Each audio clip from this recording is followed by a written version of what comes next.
Hi, I'm Chloe, and this is my in-depth literary analysis of a passage from Their Eyes Were Watching God.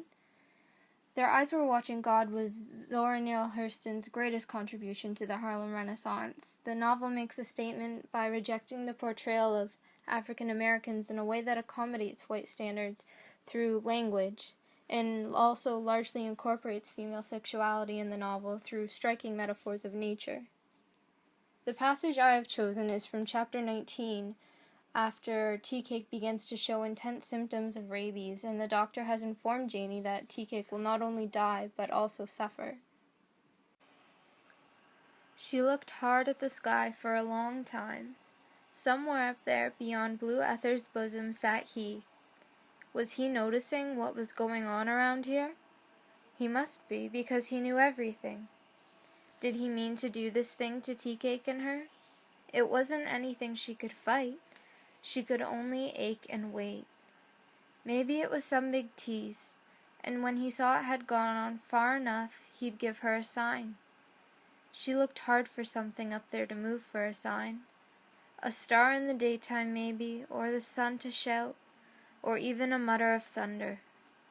Her arms went up in desperate supplication for a minute. It wasn't exactly pleading. It was asking questions.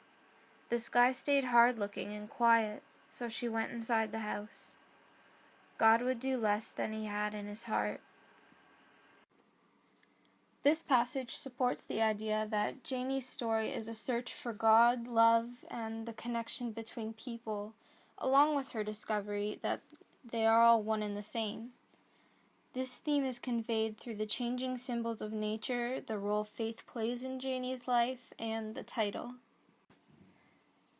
The symbols of nature throughout the book vary just as Janie's perspective of God does. When she's young, she romanticizes the blossoming pear tree and chases the idea of a mutualistic relationship from then on. Then at the climax of the book, a hurricane forces Janie to question whether God really cares about any of them, and if he does, why he would send such a destructive force to possibly kill them all. Janie and Tea-Cake give credit to God for bringing them to each other through fate, but in this passage, Janie begins to question God for allowing Tea-Cake to get bit by the dog.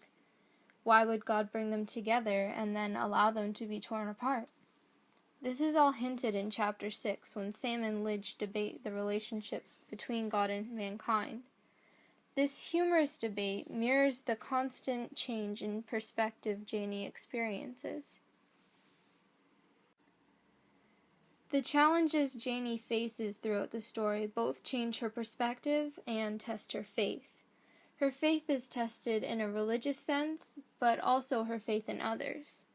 After the disappointing turnout of her first two marriages, it is understandable how Janie can be left with little faith in others, and Hurston shows this by testing Janie's faith constantly after we meet Tea-Cake.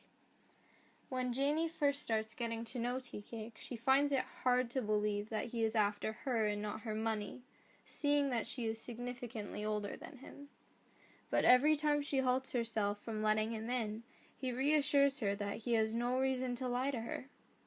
Her faith in Tea-Cake is most notably tested when they are working in the fields together and some girl pulls him off.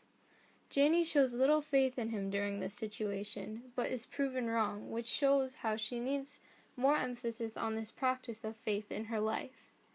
After Tea-Cake gets sick, though, Janie's faith in God is tested. In this passage, she begins questioning him.